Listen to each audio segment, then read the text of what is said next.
हैं, वो भी अपने अपने फोटो के साथ।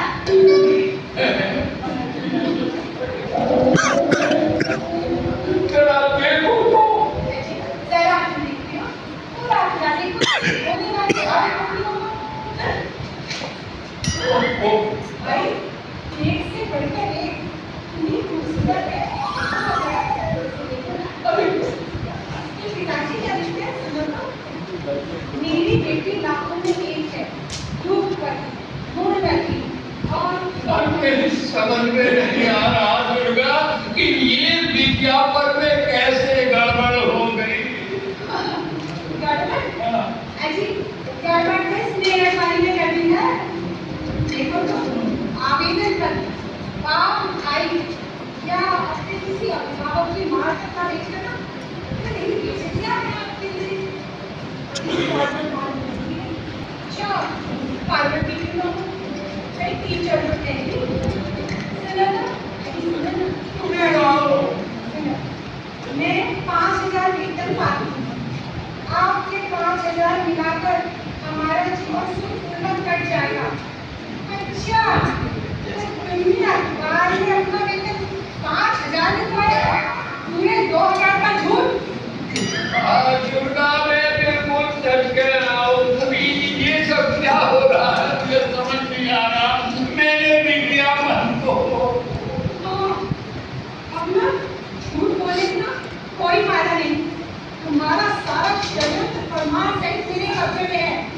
ये देखो, अच्छा ये देखो यह वास्ता है और चिट्ठी को, इसके साथ ना तुम्हारे विज्ञापन की कतरन को भी नक्की करके भेजा है, समझे?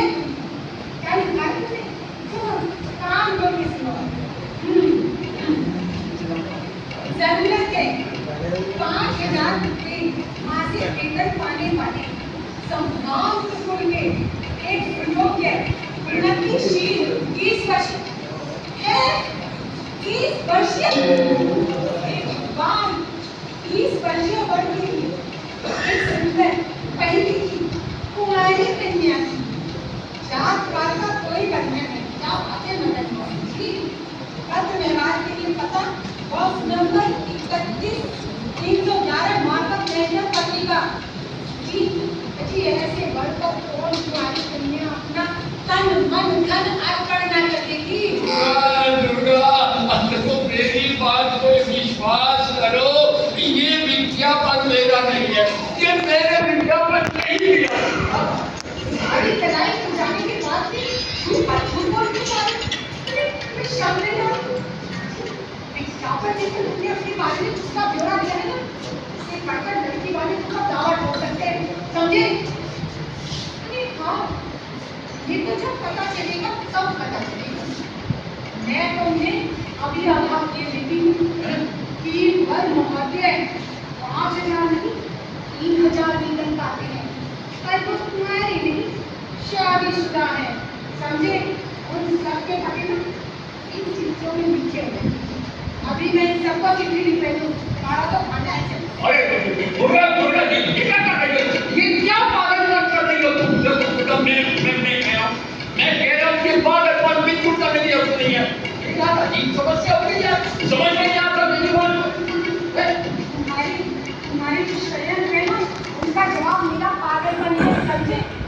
मैं ना ये बेजुबान गाय रखी नहीं जो तुम्हारे अत्याचार सहन करूंगी, समझे?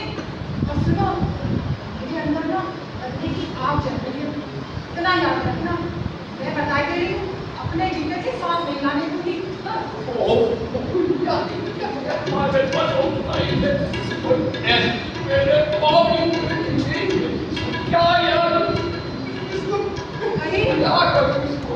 लिफाफा पर वो भी महंगा,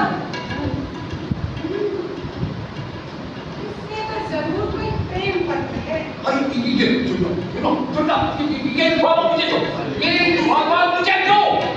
मेरी बात सुनो, इसे बोलना मत नहीं।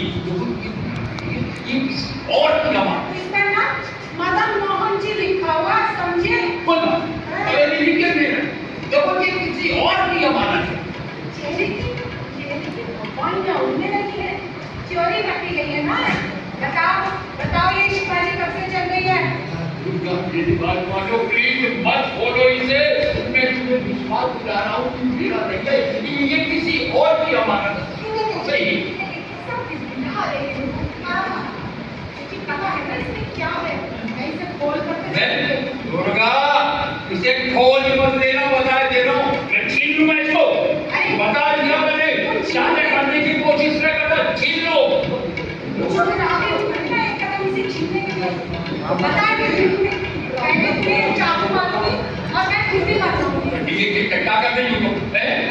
सुनो देखो दुर्गा, बात को आगे मत बढ़ाओ, कह तो दिया कि ये लिफाफा मेरा नहीं है। क्या मैं सोच लाने हूँ अपने घर में? मैं कह रहा हूँ तुम मेरी को सुनती नहीं, अपनी अपनी हाथे जा रही हो है। हाँ मैं अब अपनी ही हाँकूंगी, मैं तुम्हारी एक नहीं सुनने वाली, कर लो क्या करोगे। अब कान खोल करके सुन लो, अब मैं देखता हूँ कि तुम मेरा क्या बिगाड़ लोगी अगर मैं अब दूसरी शादी करूँ तो। तुम दूसरी शादी करोगे? अरे उससे पहले ना मैं तुम्हें मार कर ना खुद फांसी पर लटका दूंगी, समझे? इससे पहले मैं ही तुम्हारा काम कर दूंगा। मेरा मुझे हाथ लगाओगे, लगा के दिखाओ, इतना ज्यादा लगा के दिखाओ। अरे देख ले ना, हिम्मत ही नहीं है। झूठ है झूठ।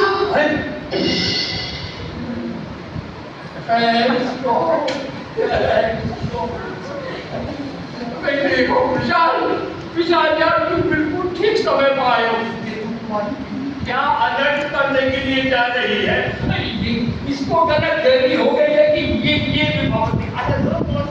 ये लिफाफा जो है इसका एक मेरा है। तुम्हारी हमारे दूर में जाने से पहले तुमने कहा था जीजाजी गुप्त काम है, सीक्रेट काम है, उसके लिए तुम्हारे लिफाफा आएगा, अपने पास रख लेगा, मैंने रख लिया। सब सच्चाई बताओ, कौन हो रही है ये? जान जा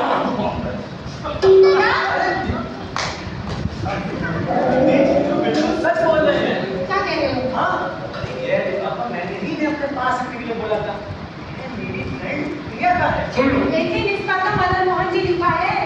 हाँ अरे आप तो जानती है ना प्रिया वगैरह तो प्यार करती ना और शादी करना चाहते हैं, परंतु प्रिया के घर वाले इस संबंध के लिए राजी नहीं हो रहे थे, तो हम लोगों ने यह फैसला किया हम कोर्ट मैरिज कर लेते हैं। हाँ, इसलिए मैंने उसे एक प्रार्थना पत्र और फोटो देने के लिए कहा, मैंने कोर्ट में अप्लाई कर सके।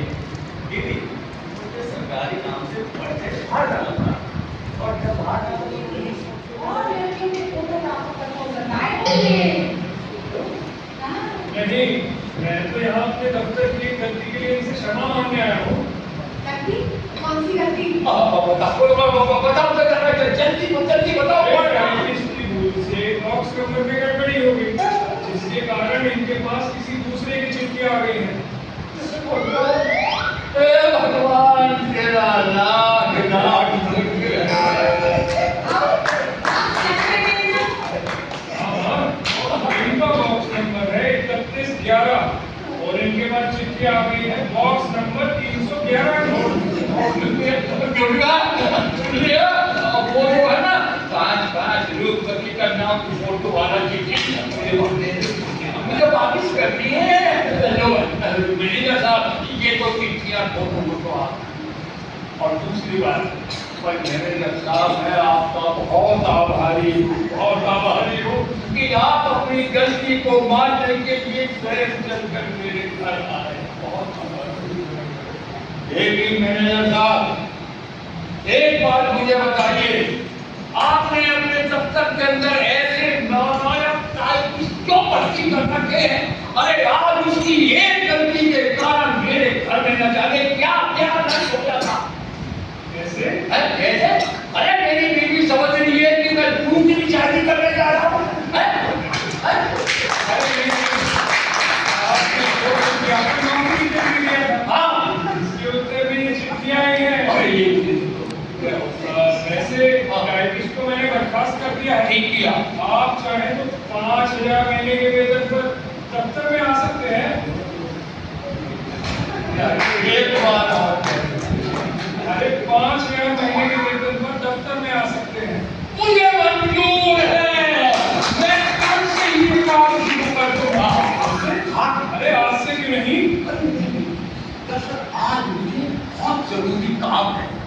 पंडित जी हाँ, इधर आओ। हाँ क्या? कौन सा जरूरी काम है? मैंने आज पंडित जी को बुलवाया है और बहुत जरूरी काम। अरे उन्हें क्यों बुला लिया? अरे आते ही होंगे, आधे आज नहीं गए, आज तो पंडित जी आइए। हाँ जी, इस कार्य के लिए स्मरण किया। पंडित जी आज मुझे दूसरी शादी करनी है। हाँ क्या? क्या कहा? किस चुड़ैल के साथ? तुम्हारे साथ।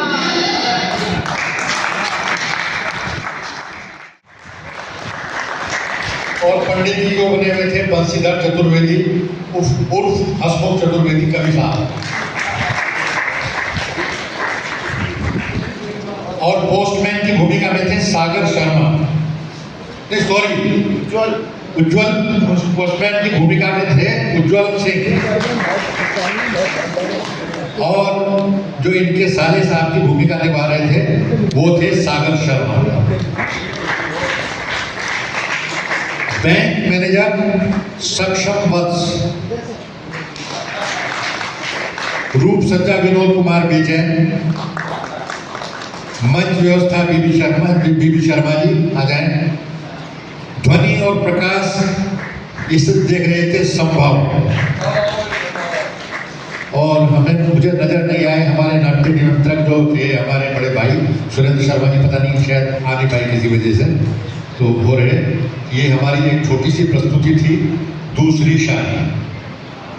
मैं आपने इतना वक्त दिया, इतना इसको सराहा, इसके लिए आप सबका बहुत आभार प्रकट करता हूँ।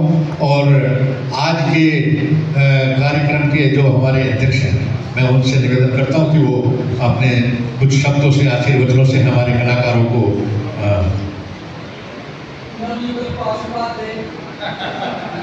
मैं आग्रह करूंगी अपनी संस्था के अध्यक्ष जी से भी कि वह आए और इन सभी कलाकारों का सम्मान करें। और इस कार्यक्रम की संयोजक